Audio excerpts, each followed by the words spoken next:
السلام علیکم دوستو، آج کے پروگرام نیوزی لینڈ کے ساتھ میں ہوں روہیل اکبر، اور میرے ساتھ اس وقت موجود ہیں پاکستان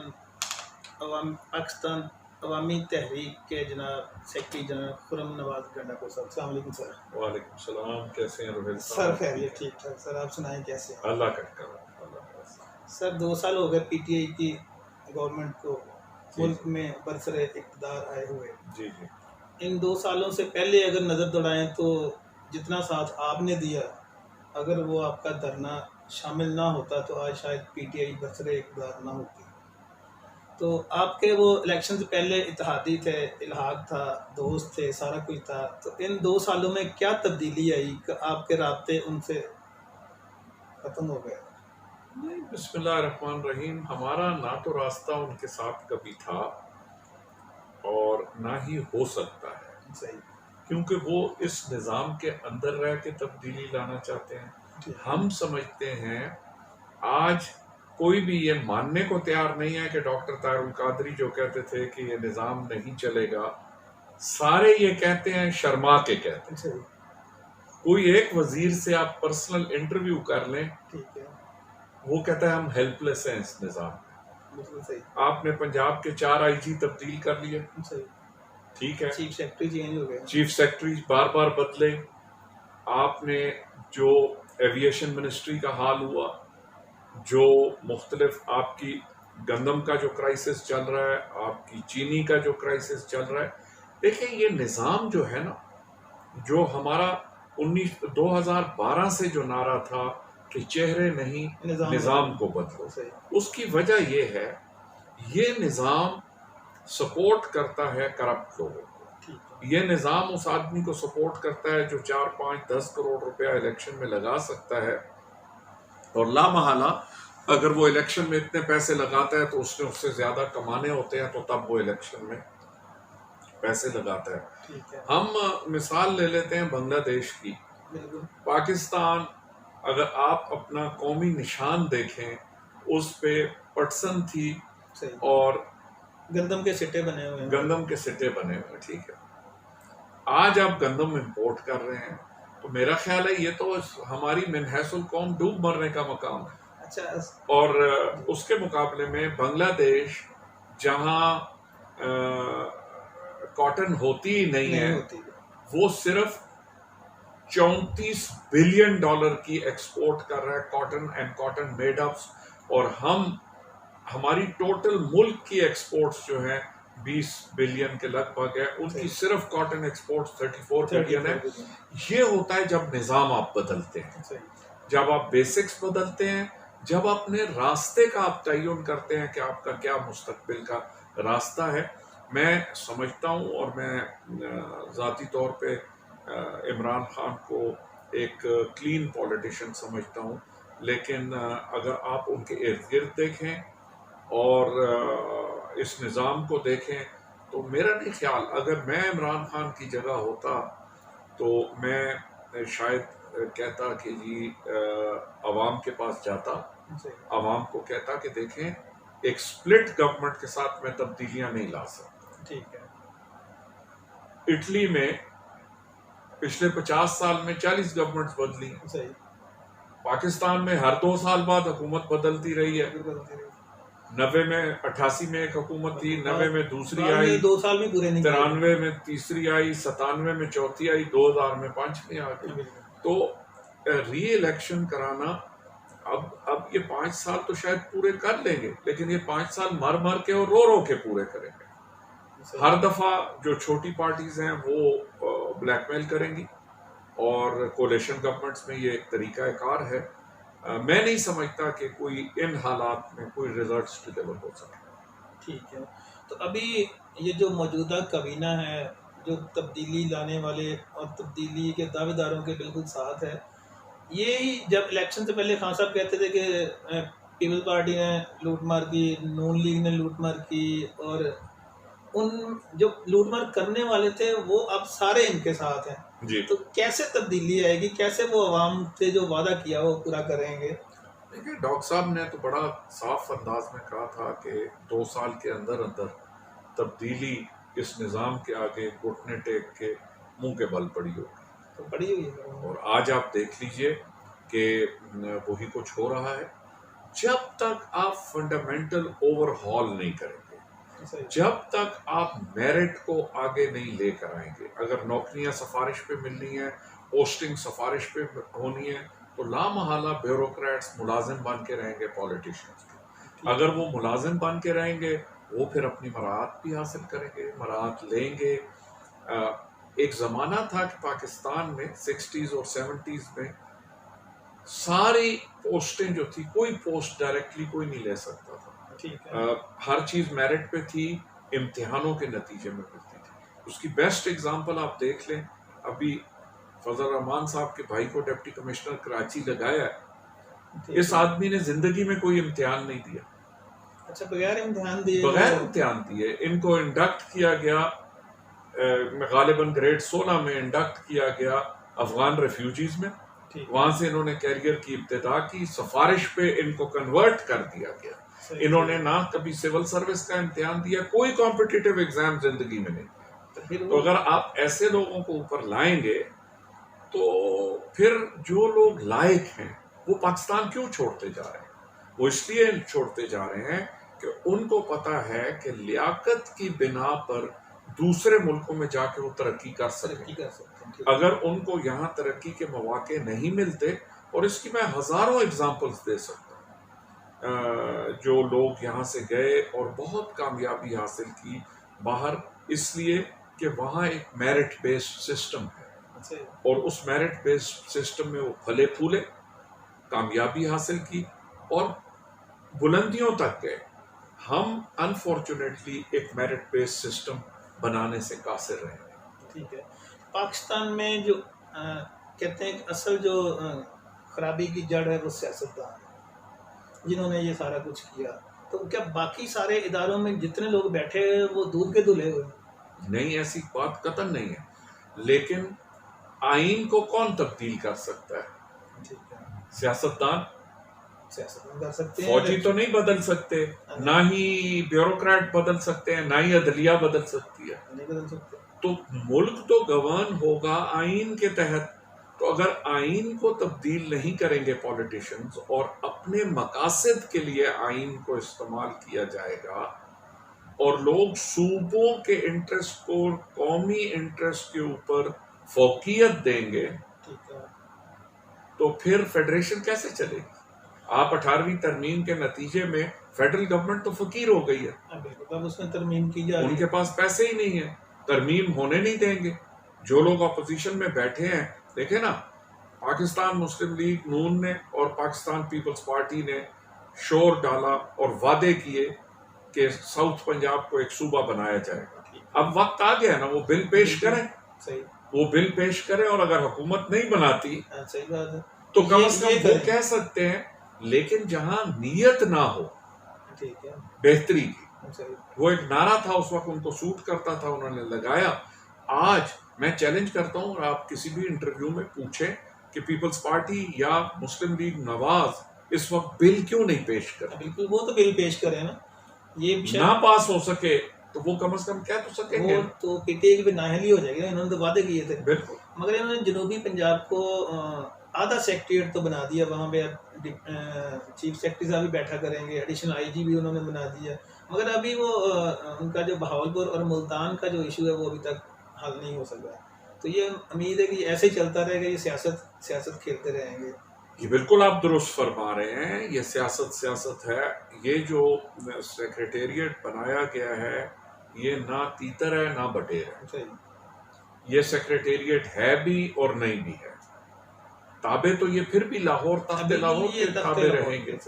اگر آپ نے جینونلی بنانا تھا تو ساؤتھ پنجاب کو ایک پروونس کی، اور اس وقت اصولاً تو 90% میجورٹی سے پاس ہو جانا چاہیے یہ بل، کیونکہ پی ٹی آئی اس کے حق میں ہے، پی ایم ایل این اس کے حق میں بات کر چکی ہے، پی پی پی اس کے حق میں بات کر چکی ہے. تو بل کیوں نہیں پاس؟ یہاں آ جاتی ہے جس بدنیتی کی بات کرتے ہیں کہ سیاستدان یہاں خرابی کی جڑ ہیں، کیونکہ یہ ایک کلیئر کٹ ایگزامپل ہے کہ جو چیز پہ سارے سیاستدان جب اکیلے آپ کے ساتھ بیٹھیں گے کہیں گے ساؤتھ پنجاب پروونس ہونا چاہیے اور اسمبلی میں کوئی ووٹ نہیں ڈالے. اب ایک بھی کوئی بندہ تحریک لے تو وہ میرا اکثریت سے پاس ہو جائے گی, کسی نے انکار نہیں کرنا اس پہ. اچھا سر, یہ بتائیں کہ آپ کے جو شہدا تھے 23 شہدا جن کی آپ نے پیٹ کے دفتر کے باہر یادگار بھی بنا رکھی ہے, تو وہ اب تک, کیونکہ آپ نے اس کی بڑی پیروی کی اس کیس کی, بہت دیکھا, وہ ابھی تک ویسے کا ویسا ہی ہے, ابھی تک کسی کو سزا نہیں ہو سکی. اتنا عرصہ گزر گیا, نون لیگ کا دور گزر گیا, یہ 2 سال پی ٹی آئی کا دور گزر گیا, تو کیا اس میں کوئی انصاف ہوتا نظر آ رہا ہے آپ کو؟ دیکھیں, ہمارا فرض جب آپ دنیا میں آتے ہیں, آپ دنیا میں عبادت کرتے ہیں, عبادت کا نتیجہ تو آپ کو نہیں پتا کیا نکلے گا, ٹھیک ہے, آپ کو تو وہ آخرت میں جا کے پتہ لگے گا. ہمارا فرض ہے جد و جہد کرنا, صحیح, صدق کے دل سے اخلاص کے ساتھ جد و جہد کرنا, وہ ہم کر رہے ہیں. اگر یہ نظام نہیں ڈیلیور کر سکتا تو خداوند تعالیٰ کی ذات سے بہتر کون جانتا ہے, اور پوری دنیا جانتی ہے. جو چیز ٹیلی ویژن کی آنکھ نے کیپچر کی ہوئی ہے, صحیح, جہاں افسر کھلے عام کہہ رہے ہیں کہ ان کو پتھر مت ماریں, ان کو گولیاں ماریں, صحیح, وہاں میں سمجھتا ہوں کہ اللہ پاک ہمیں سرخرو کرے گا. اگر آج نہیں تو کل انصاف ملے گا, اور بفرض محال اس دنیا میں انصاف نہ ملا تو ہم من حیث المسلمان ہمارا بلیف ہے کہ خون ناحق کرنے والے سب سے پہلے روز قیامت قتل کا حساب ہوگا, ان کا حساب ہوگا. اچھا, شیخ رشید صاحب فرماتے ہیں کہ جتنے بھی سیاستدان ہیں یہ فوج کی نرسری تیار کرتی ہے, فوج کی نرسری سے باہر نکلیں گے تو سیاستدان بنیں گے. تو کیا آپ بھی فوج, کہتے ہیں الیکشن میں بھی فوج کا بڑا عمل دخل ہوتا ہے, ان کے بغیر گورنمنٹ نہیں بنتی کوئی بھی. جیسے ابھی جی بی میں الیکشن آنے والے تھے, وہ اب پی ٹی آئی نے ختم کروا دی ہے, وہاں پہ بڑا انفلوئنس ہے فوج کا. تو کیا واقعی ایسا ہے کہ فوج کے کندھے پہ سوار ہوئے بغیر کوئی بندہ ایوان اقتدار میں داخل نہیں ہو سکتا؟ یہ تو خیر شیخ رشید صاحب خود ہی بہتر جانتے ہوں گے, اس لیے بہتر جانتے ہوں گے کہ وہ ہم تو خیر خود چونکہ 18 سال کی عمر میں فوج میں چلے گئے, صحیح, ہمیں تو ایسی کوئی چیز نظر نہیں آئی, لیکن اگر وہ سمجھتے ہیں تو بہتر سمجھتے ہوں گے. 6-7 دفعہ وزیر رہ چکے ہیں, صحیح, اور ان کو ہی پتا ہوگا کہ وہ فوج کے کندھوں پہ چل کے آئے ہیں یا نہیں آئے. ٹھیک ہے, ہم تو کبھی فوج کے کندھا ہم نے نہ استعمال کیا ہے, صحیح, نہ ضرورت ہے, اور اگر کیا ہوتا اور بقول ان کے فوج کی نرسری تو پھر ہم بھی آج اقتدار میں ہوتے.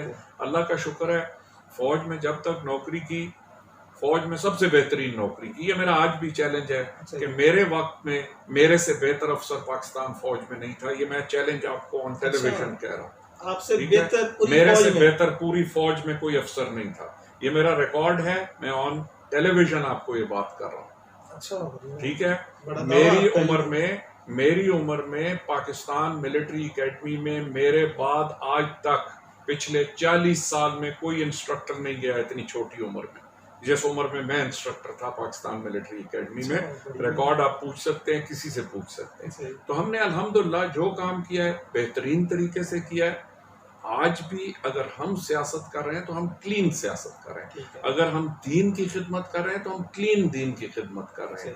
ہم یہاں آپ دیکھیں گے کہ پورا پاکستان ایک طرف کر لیں اور ڈاکٹر محمد طاہر القادری کی لکھی ہوئی تصانیف ادھر کر لیں تو آپ کو پورے پاکستان کے جو تصانیف ہیں علماء کرام کی, ان سے زیادہ تصانیف ہیں ڈاکٹر محمد طاہر القادری کی. پاکستان میں پہلا قرآن انسائکلوپیڈیا ہم لوگوں نے لانچ کیا, پہلا انسائکلوپیڈیا آف حدیث انشاءاللہ تعالی منہاج القرآن لائے گی مارکیٹ میں.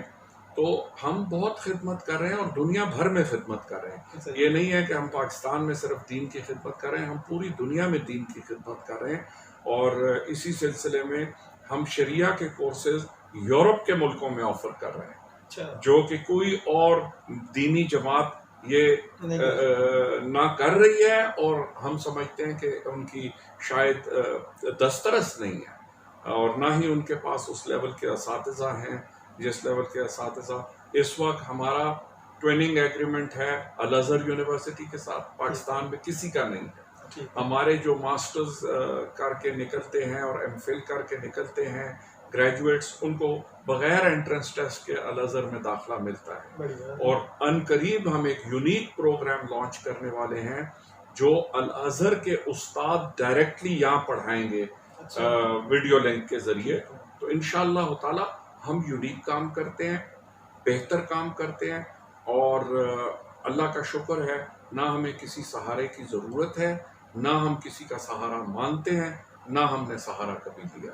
ٹھیک ہے. اچھا سر، پاکستان میں جتنے الیکشن ہوئے، کیا وہ الیکشن فیئر الیکشن تھے؟ اپنے جو ووٹ عوام نے دیے ان ووٹوں سے وہ لوگ منتخب ہوتے ہیں، یا الیکشن میں کوئی دھاندلی ہوتی ہے؟ دیکھیں فیئر رزلٹ الیکشن کسی اور جگہ تیار ہوتے ہیں. فیئر الیکشن تو اس لیے نہیں ہے، فیئر الیکشن اس لیے نہیں ہے کہ جتنا پیسہ چاہیے پاکستان میں الیکشن لڑنے کے لیے 99.9% پاپولیشن تو ویسے آؤٹ ہو گئی، بالکل تو 0.1% کا یہ سارا کھیل ہے. صحیح. تو وہ کون سی جمہوریت ہے جہاں میرے اور آپ جیسا غریب آدمی خواب میں بھی الیکشن نہیں لڑ سکتا؟ بالکل. تو پھر کس بات کی جمہوریت ہے؟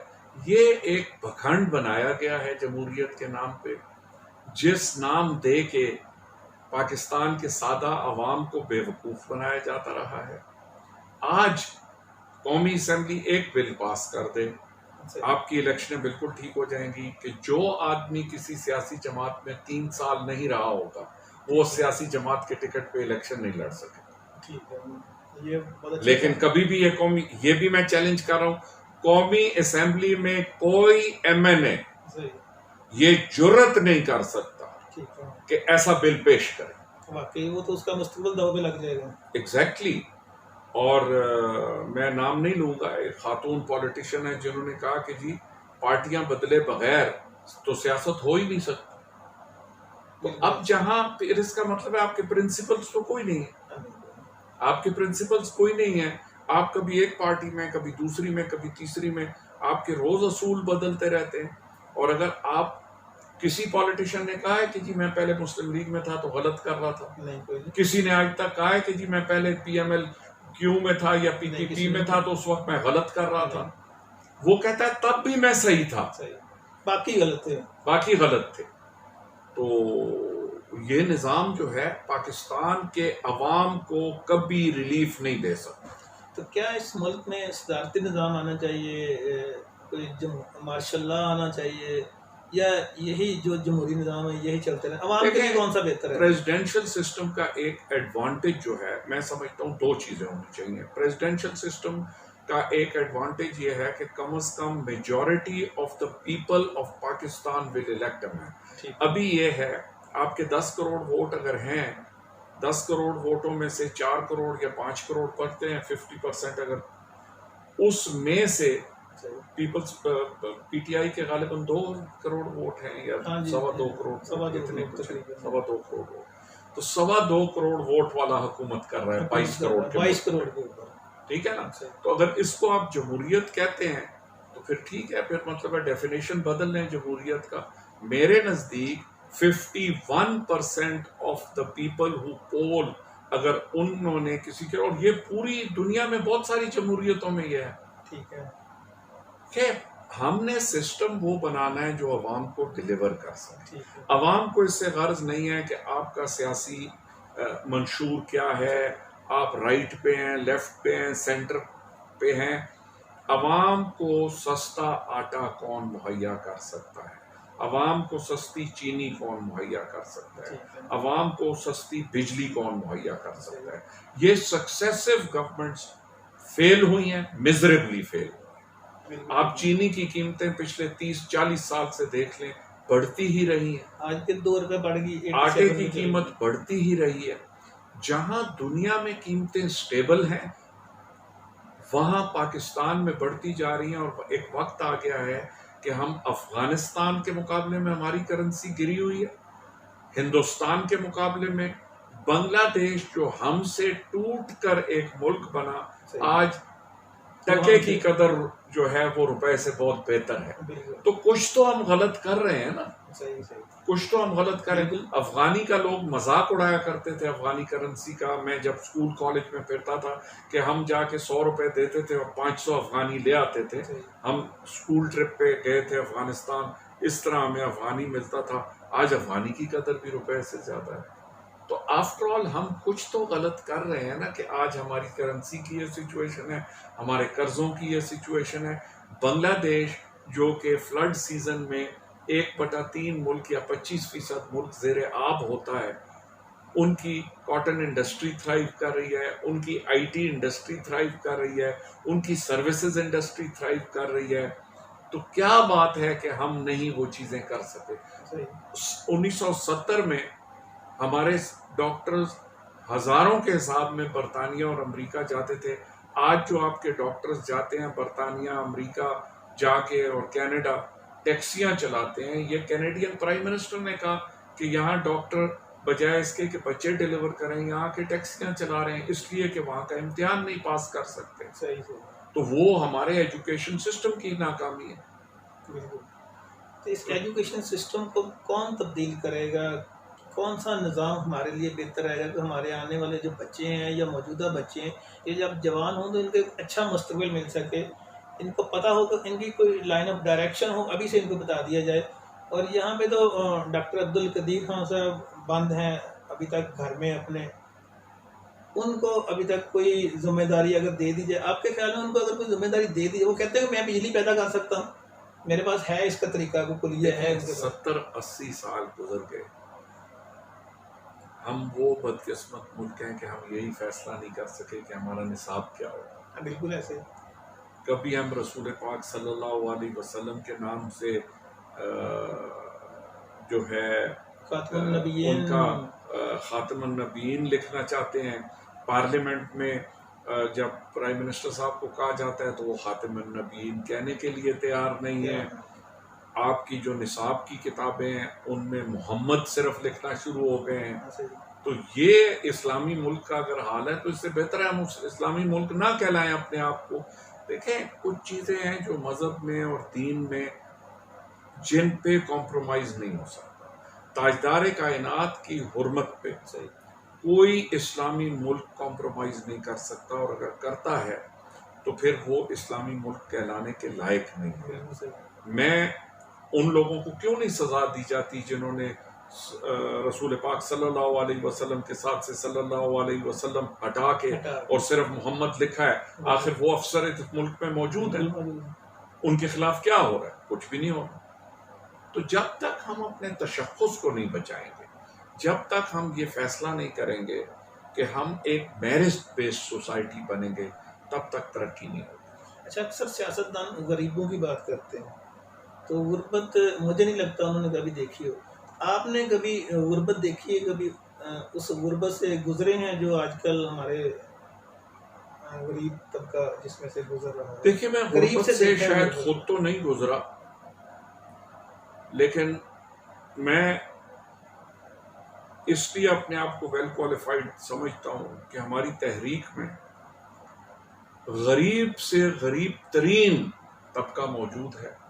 ہمارے ایسے لوگ ہیں جو ابھی بھی لکڑی اور گھاس پھوس کے گھر بنا کے بیٹھے ہیں. اگر آپ چاہیں تو میں آپ کو تصاویر دے سکتا ہوں. ڈیرہ اسماعیل خان میں کچے کے علاقے میں ہمارے ایسے بھی کارکن ہیں جن کے اوپر جو چھت ہے وہ صرف گھاس پھوس کی چھت ہے. لہٰذا میں سمجھتا ہوں, اور اسی لیے میں نے کہا کہ ہمارا جو سسٹم ہے, ہماری جو بیوروکریسی ہے, ہماری جو نظام حکومت ہے, اس کو غریب کا احساس نہیں ہے, نہ وہ غریب میں انٹرسٹڈ ہے, کیونکہ اس کو پتا ہے کہ اس غریب کا ووٹ میٹر نہیں کرتا. اور تھوڑا سا میں عوام سے بھی گلہ کرتا ہوں, عوام میرٹ پہ ووٹ دینے کو تیار نہیں. صحیح, عوام اس کو ووٹ دیتے ہیں جو بڑی گاڑی پہ ہو, اس کے ساتھ 10-12 سیکورٹی گارڈ گن مین ہوں, اور وہ ان سے سلام بھی نہ لے سکے عوام. بالکل, یہ درست ہے. تو وہ ووٹ واقعی بدقسمتی سے, اور پھر کروڑوں روپے الیکشن پہ لگتے ہیں.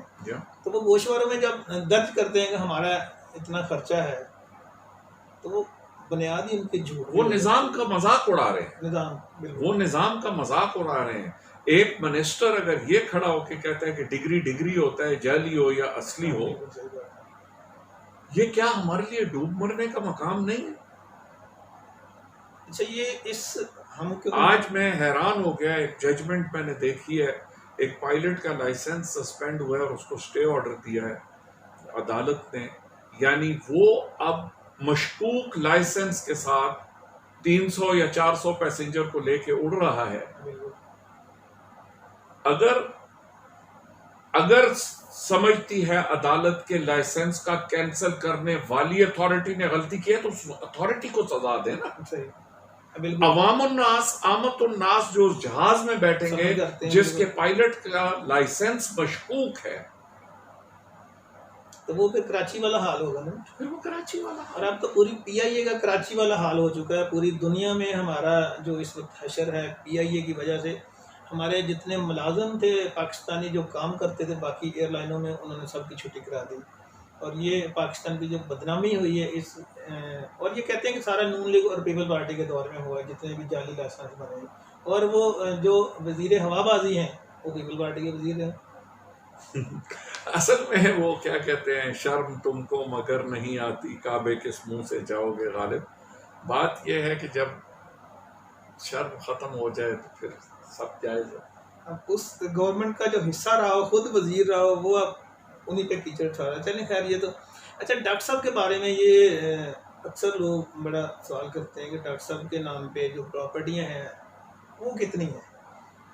ڈاکٹر صاحب کے نام پہ کوئی پراپرٹی نہیں ہے سوائے ان کے ذاتی گھر کے. ٹھیک ہے. منہاج القرآن کی ہر پراپرٹی منہاج القرآن کے نام پر ہے، چاہے وہ پاکستان میں ہو چاہے باہر ہو. پاکستان کی ساری پراپرٹیز ایک بورڈ آف گورنر دیکھتا ہے، بورڈ آف ٹرسٹیز دیکھتا ہے، اور اسی طرح ہر ملک کا اپنا ایک بورڈ آف ٹرسٹیز ہے جو اس ملک کی پراپرٹیز کو دیکھتا ہے. نہ ان ٹرسٹیز میں ڈاکٹر صاحب کا کوئی تعلق ہے، نہ ہی ان کی فیملی کا کوئی تعلق ہے. اچھا. وہ ڈاکٹر صاحب اس بورڈ آف ٹرسٹی میں ہے ہی نہیں؟ نہیں، ڈاکٹر صاحب خود کسی بھی بورڈ آف ٹرسٹیز بچے نہیں، ایسی بات نہیں ہے. صحیح.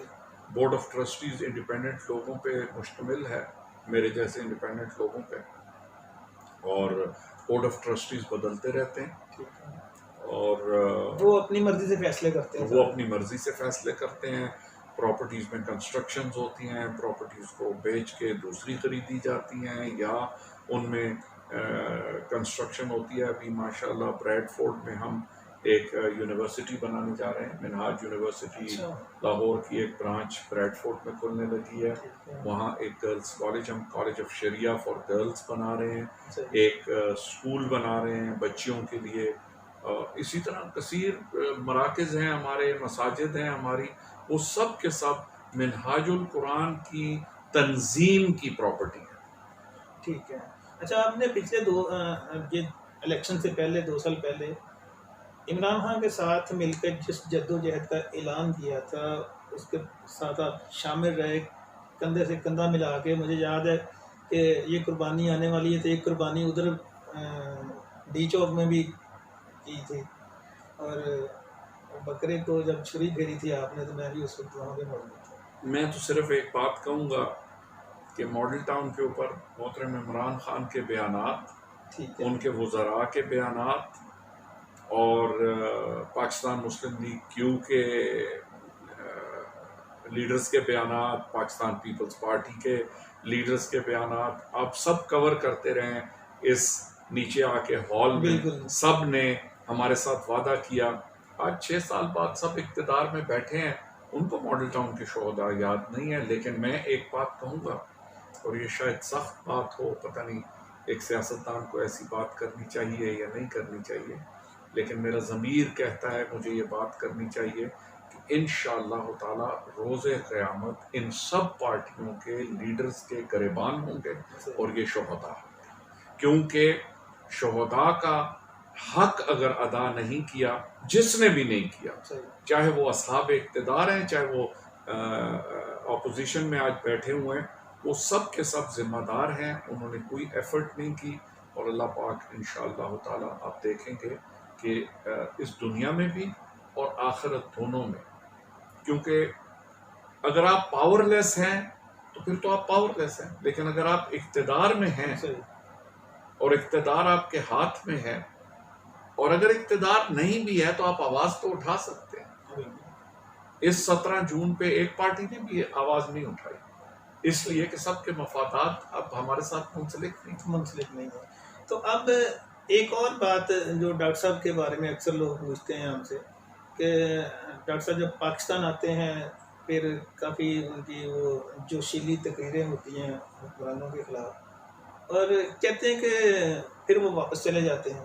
اس دوران وہ جو درمیانی راستہ ہوتا ہے، کوئی راستہ نکال کے جاتے ہیں یا بس ویسے ہی اس چیز کو وہیں چھوڑ کے دوبارہ آنے کے لیے پھر دیکھیں یہ مختلف فیزز تھے۔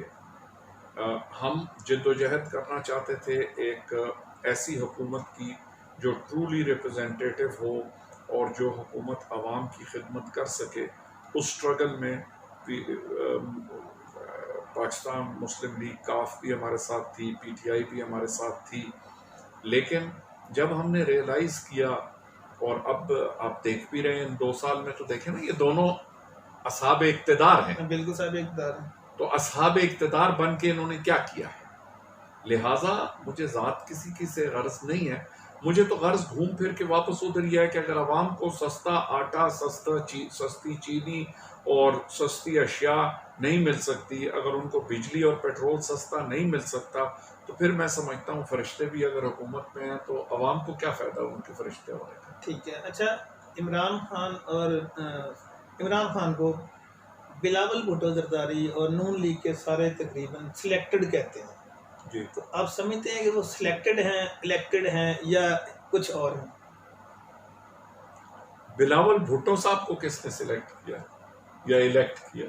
وہ بہتر سمجھتے ہیں، ٹھیک ہے، یا بہتر تو سمجھتے ہیں؟ نہیں، یہ تو ایک نظام بنایا ہوا ہے دنیا کا۔ آپ بائیں چلے جائیں، دائیں چلے جائیں، آپ مجھے کسی جمہوری نظام میں، آپ ایران کی مثال لے لیں، ہندوستان کی، یہ 2 ہمارے ہمسائے ہیں۔ افغانستان میں تو شاید ایک جمہوری حکومت نہیں ہے، لیکن اگر افغانستان کو بھی گن لیں، کس وزیر اعظم کا بیٹا وزیر اعظم بنا؟ آج مودی کی کسی اولاد کا، مودی کے کسی رشتہ دار کا آپ کو نام آتا ہے؟ کوئی نام نہیں، کسی کو نہیں پتا۔ اسی طرح علی خامنہئی یا رفسنجانی کے کسی رشتہ دار کا نام معلوم ہے؟ سامنے نہیں ہے۔ ایردوغان کے بیٹے کا کسی کو نام معلوم ہے؟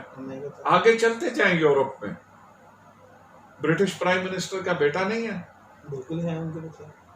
ٹھیک ہے، تو یہ صرف ایک خاندانی اقتدار کو فروغ دینے کا سیاسی نظام ہے۔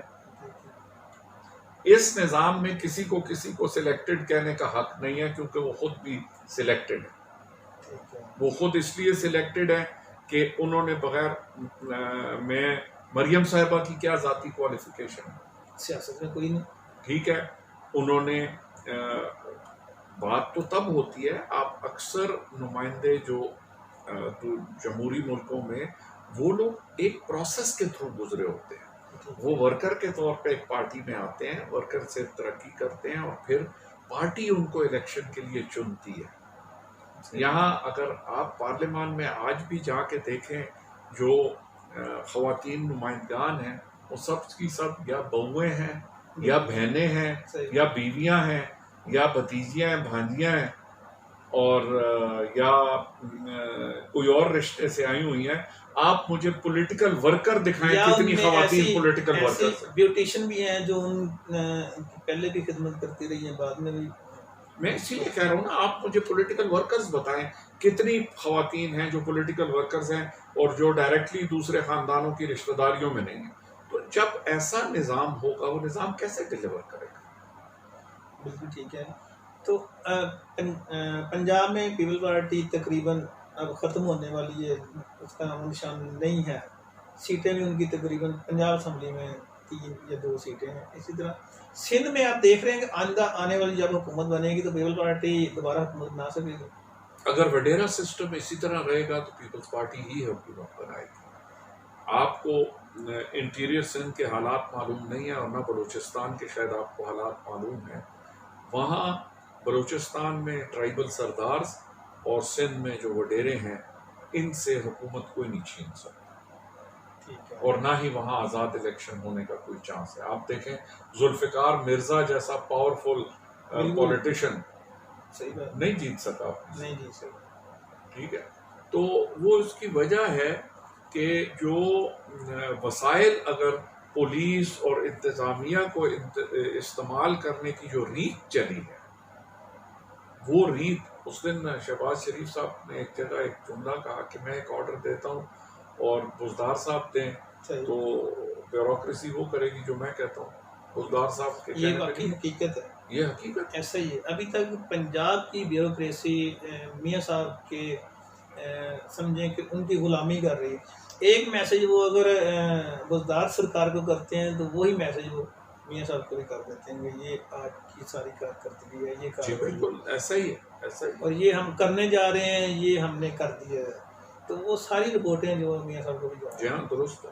تو پھر اس کا مطلب اس نظام سے مایوس ہو جانا چاہیے کہ اس میں تبدیلی نہیں ہے۔ نہیں، یہ تو آپ پہلے دن سے کہہ رہے ہیں، 2012 کی آپ تقریر ڈاکٹر صاحب کی اٹھا لیں مینار پاکستان پہ، انہوں نے کہا تھا کہ جب تک یہ نظام نہیں بدلے گا عوام کو کچھ نہیں ملے گا، ٹھیک ہے، اقتدار اصحاب اقتدار کو چیزیں ملتی رہیں گی، اصحاب اقتدار کو فوائد بھی ملتے رہیں گے، عوام کو کچھ نہیں ملے گا۔ آپ دیکھ لیں پچھلے 10 سال میں آپ کے ساتھ کیا ہوا، تو یہ نظام کون بدلے گا پھر؟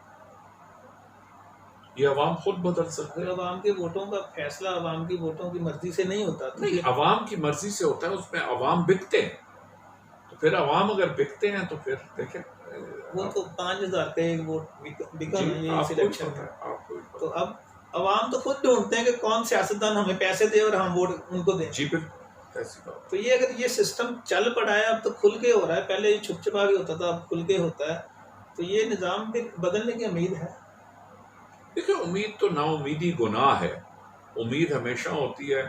ترکی کا میں نے حال دیکھا تھا، مجھے 1974 میں ترکی جانے کا موقع ملا پہلی دفعہ، پھر میں 78 میں گیا، 79 میں گیا، 80 میں گیا۔ ترکی کا برا حال تھا، سڑکیں کچی تھی، صحیح، استنبول اور انقرہ کے درمیان 1980 میں کچی سڑک تھی، ٹھیک ہے، جو دو سب سے بڑے شہر ہیں ترکی، صحیح صحیح، ٹھیک ہے۔ ٹھیک 80 میں آپ اپنے حالات دیکھ لیں کہاں تھے، اور 80 میں وہاں سڑکیں کچی تھی، برے حال تھے، لیکن ایک اچھا لیڈر آیا، اس نے تقدیر بدل دی ترکی کی۔ بنگلہ دیش کا حال جو تھا 71 سے پہلے وہ آپ کے سامنے ہے، بنگلہ دیش بنا اور پچھلے چند سال میں ان کی بھی تقدیر بدل گئی، ساری ٹیکسٹائل انڈسٹری پاکستان سے اٹھ کے بنگلہ دیش چلی گئی۔ تو وہاں کچھ ٹھیک ہو رہا ہوگا تو چلے گئے نا۔ ان لوگوں کو بنگلہ دیش سے محبت تو نہیں تھی، نہیں محبت نہیں ان کو تو اپنے ٹھیک ہے، ملک سے محبت نہیں ہے ان لوگوں کو۔ ٹھیک ہے، ان کو وہاں ایک بہتر ایٹماسفیئر نظر آیا، اور جس ایٹماسفیئر میں وہ سمجھتے تھے کہ وہ اپنی انڈسٹری کو بہتر انداز میں چلا سکتے ہیں، وہ ادھر چلے گئے۔ کیپٹل ہمیشہ ادھر جائے گا جہاں کیپٹل کو فیسیلیٹیشن ملے گی، یہ دنیا کے کیپٹل کا طریقہ کار ہے۔ صحیح، جب کیپٹل جاپان سے چلا، پھر سنگاپور اور کوریا اور ملیشیا میں آیا، پھر چائنا میں پروڈکشن چلی گئی، بنگلہ دیش میں اب پروڈکشن آ گئی ہے، تو the industry will go to the place where it is facilitated۔ بالکل ٹھیک ہے۔ پنجاب میں اب بلدیاتی الیکشن ہونے جا رہے ہیں، تو آپ کے خیال میں ہو جائیں گے یہ سارا مرحلہ مکمل ہو جائے گا ہم الیکشن کا امید یا کرتے ہیں، ہم امید کرتے ہیں، لیکن جیسے حالات پاکستان میں جا رہے ہیں مجھے الیکشن ہوتے نظر نہیں آتے۔ جی بی کے الیکشن آگے چلے گئے، جی وہ بھی ہوتے ہوئے نظر آ رہے ہیں کہ یہ ایسے ہی سسٹم چلتا رہے گا؟ دیکھیں یہ میں کوئی جی بی کے حالات سے اتنا اچھی طرح واقف نہیں ہوں، اس لیے شاید میں کمنٹ کرنا میرے لیے مناسب نہیں ہوگا، لیکن یہ کوئی طریقہ نہیں ہے کہ آپ انتخاب اناؤنس کریں اور اس کو پھر کینسل اس کو کر آگے دیں۔ لے جائیں، باقی یہ نہیں ہونا چاہیے۔ عمران خان صاحب نے الیکشن سے پہلے بلوں کو آگ لگائی اور بل جمع نہ کروانے کا کہا، اب پھر وہی صورتحال، لوڈ شیڈنگ شروع ہو گئی ہے۔ شہروں میں جو ہمارے 2 مرلوں میں 8 فیملیاں رہتی ہیں، وہ رات ساری سو کے نہیں جاگ کے گزارتے ہیں، ان کے بچے رو کے گزارتے ہیں، اور بجلی کی لوڈ شیڈنگ ویسی کی ویسی ہے، اور ساتھ ان کو بل جو آ رہے ہیں وہ ان کی حیثیت سے، ان کی اوقات سے بڑھ کے آ رہے ہیں۔ تو اب کیا کرنا چاہیے عوام کو؟ بل جلانے چاہیے، کیونکہ لیڈروں کی کہ پیچھے پیچھے چلنا ہوتا ہے نا، جو لیڈر کرے وہی عوام نے کرنا. اب تو ان کے ووٹر بھی ہیں اس میں. عوام کو افسوس کرنا چاہیے کہ جب ڈاکٹر طاہر القادری کہتے تھے کہ اپنے حقوق کے لیے نکلو، صحیح. اس وقت نہیں نکلے، تو اب وہ بھگت رہی ہے عوام اس کو انہیں باتوں کو. پاکستان کے جو تعلقات باقی دنیا کے ساتھ کیسے ہیں؟ میرا خیال ہے کہ فورن افیئرز میں جو دنیا کے حالات ہیں اوور آل وہ ہمارے حق میں ہو گئے ہیں. اس کی وجہ کچھ شاید حکومت کی حکمت عملی ہے، لیکن دنیا کے بدلتے ہوئے حالات خود بخود آپ کے حق میں ہو گئے ہیں. اس میں شاید ہماری لیاقت کو اتنا عمل دخل نہیں ہے. لیکن آپ چائنا کی مجبوری بن گئے ہیں. اگر چائنا نے warm waters of the Indian ocean میں آنا ہے تو آپ ان کی مجبوری بن گئے ہیں. وہ بھی یہاں انویسٹمنٹ کرنے پہ مجبور ہیں. امریکنز اس پورے خطے سے نکل رہے ہیں. دیکھیں ترکی کے ساتھ ان کے حالات کشیدہ ہیں، ایران کے ساتھ ان کے تعلقات ہیں ہی نہیں، افغانستان سے وہ نکلنا جا رہے ہیں. تو صرف ہندوستان کے ساتھ ان کے تعلقات اچھے رہ گئے ہیں. اور ہندوستان کی جو پٹائی ہوئی ہے اب چائنا کے ہاتھوں، تو جو خیال تھا کہ India will become a counterweight to China, وہ خواب شرمندہ تعبیر نہیں ہو رہا. تو آج امریکہ بھی آپ سے بہتر حالات چاہتا ہے. ڈو مور کا نعرہ اس وجہ سے ختم نہیں ہوا کہ ہماری حکومت نے کوئی کمال کیا ہے. ڈو مور کا نعرہ حالات اس خطے کے بدلتے ہوئے حالات کے نیچے یہ نعرہ ختم ہوا. وہ ایران کی جو چابہار بندرگاہ تھی وہ انڈیا کو دی ہوئی تھی، وہ واپس لے لی انہوں نے. جی. اب وہاں سے جو بلوچستان کے راستے آتے تھے انڈین ایجنٹ، ان کا داخلہ میرا خیال بند ہو جائے گا. نہیں، میں نہیں سمجھتا. انڈین ایجنٹ آتے رہیں گے جب تک پاکستان میں ایک غدار وطن لوگ موجود رہیں گے جو ان کو فیسیلیٹیٹ کرنے کے لیے، ان کو ہوسٹ کرنے کے لیے موجود ہوں گے، تب تک ہندوستان سے دہشت گرد آتے رہیں گے. اچھا، یہ جتنے ہمارے آج کل نامی گرامی سیاستدان ہیں، ان کے آباء و اجداد کے متعلق یہ لکھا ہوا ہے کہ جب انگریز یہاں پہ گورنمنٹ میں تھے اور مسلمان تحریکیں اٹھتی تھی تو یہ ان کی مخبری کرتے تھے، ان کو پکڑ کے ان کے حوالے کرتے تھے، جن کے بدلے ان کو جاگیریں ملتی تھیں. تو یہ خون میں غداری شامل ہوتی ہے، یہ کتنی نسلوں تک چلتی ہے؟ دیکھیں، میں اس کو دوسرے طریقے سے کہوں گا. تاریخ جھوٹ نہیں بولتی. ٹھیک ہے. تو جو تاریخ نے رقم کر دیا وہ حقیقت ہے، حقیقت ہے، بالکل. اس سے انکار نہیں ہے. باقی رہا سوال غداری خون میں ہے یا نہیں ہے. انگریز جب لوگوں کو فوج میں بھرتی کرتا تھا یا سول سروس میں بھرتی کرتا تھا تو ان کا خون دیکھتا تھا. ٹھیک ہے. تو اسی طرح آپ اگر کوئی جانور بھی رکھتے ہیں نسل والا، گھوڑے ہمیشہ نسل دیکھ کے رکھے جاتے ہیں. بس اس سے زیادہ میں نہیں کچھ کہوں. تو وہی اب ہمارے حکمران بنے ہوئے ہیں، مختلف عہدوں پہ ہیں، تو ان سے خیر کی توقع کیسے رکھی جا سکتی ہے؟ آپ کو پتہ ہے کہ گھوڑوں کی نسل کچھ سعودی بادشاہ نے گفٹ کیے تھے گھوڑے، جن کی نسل تاجدار کائنات صلی اللہ علیہ وسلم کے زمانے سے چلتی ہے. ٹریسیبل. بالکل. ٹھیک ہے. ٹھیک ہے. اسی طرح جو کلید بردار ہیں خانہ کعبہ کے، ان کی انسیسٹری، آپ کردار کی یہ جنگ ہے. ٹھیک ہے. جب خانہ کعبہ کی چابیاں دی جا رہی تھیں بالکل. تو آپ کو پتہ ہے کہ تاجدار کائنات صلی اللہ علیہ وسلم کے اپنے خاندان کے افراد انٹرسٹڈ تھے کہ بالکل چابیاں ہمیں وہ دی. چابیاں اسی کو دی گئی تھی اور وہ مسلمان نہیں تھا. مسلمان نہیں تھا اور مخالف تھا اور مسلمان نہیں تھا. بالکل.